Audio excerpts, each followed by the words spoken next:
Ito po yung cylinder head na natapos na natin na pagre-replace. Ang isusunod po natin ang itong engine block nya. Ito, hindi natin alam kung may problema itong engine block. Para makakasigurado po ako nito, dahil para makaiwas tayo sa back job, baka bingkong itong engine block nito. Ang gagawin ko rin nito guys, i-re-replace ko ito. Kailangan linisin muna natin itong nakadikit na gasket, pero kailangan natin na yung daanan ng langis, kailangan natin takpan para yung mga dumi hindi siya papasok sa loob ng crankcase. Kaya ang gagawin natin, linisin muna natin ngayon guys. Dahil nalinis na ito, gamitan natin ulit ng liha para ito ang gagawin natin panghasa rito. Unang gagawin muna natin, titestingin lang muna natin, obserbahan natin kung bingkong ba ito, kung saan yung unang kinakain ng liha, para malaman natin kung bingkong ito. Dahil pag bingkong ito, kailangan natin na hasain maigi. Dito makikita natin na yung kinain ng liha, bawat tulo. Tapos sa gitna, lubog siya, hindi siya inabot ng pagliliha. Kaya ang gagawin natin, ulit-ulitin muna natin pagliliha para makita natin yung kabuuan kung saan talaga yung bingkong. Ganun pa rin guys, bawat dulo pa rin ang tama, yung gitna wala pa rin. Kaya ito lang po ang gagawin natin. Ito, lalagyan natin ng harang, pasak yung mga bawat butas, para yung mga liha na durog na natatanggal hindi siya papasok, kasi magagasgas pag pumasok siya, at maiwasan na pumasok din sa daanan ng langis. Kaya ang gagawin natin ito guys, umpisahan ko na paglilihan nito para mahabol yung lalim sa gitna ng cylinder block.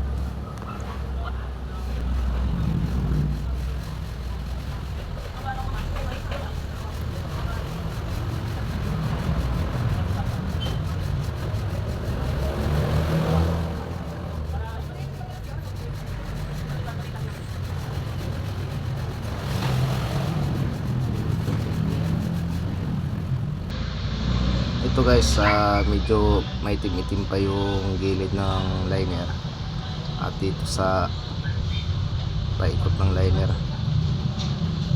ito guys hindi masyado bingkong, dahil halos inaabot na siya ng liha. Pero dito guys, nakain na rin konti na lang habulin ito, dahil hindi naman siya masyado bingkong. Kaya ulitin lang natin palagi para maalis yung mga itim-itim na nakikita natin sa block, sa engine block.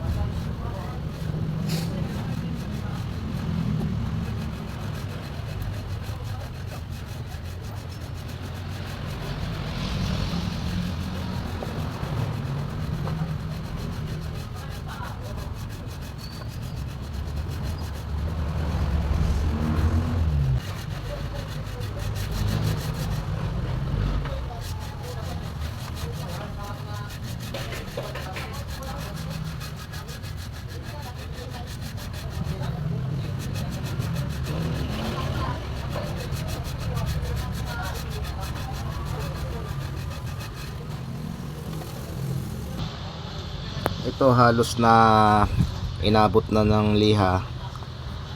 Yung basta yung mga nakikita natin itim guys, malalim yun. Kailangan natin na hasain maigi para mawala yung mga itim-itim na yun, kasi ibig sabihin yung mga itim na nakikita na medyo malalim yun. Kailangan natin ulit-ulitin para pumantay yung ang kain ng liha.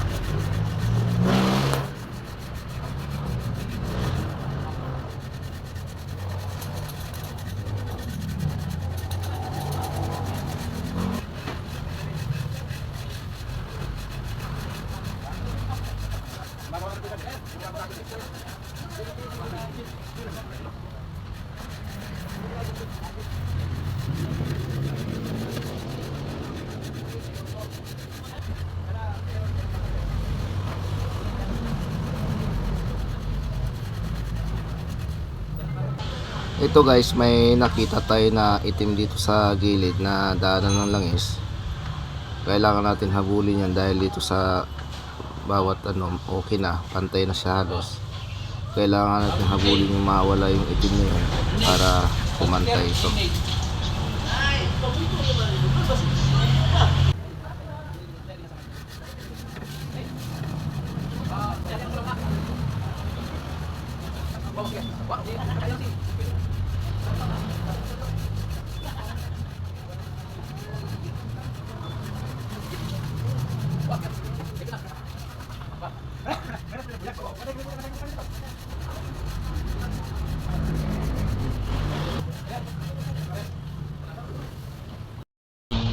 Ito na lang ang problema natin ito guys dito sa gilid na to.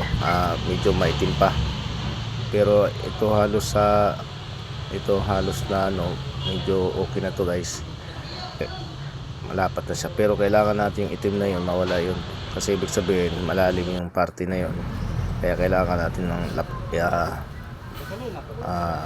kinisin o ihain pa natin ulit para mawala yung itim niya.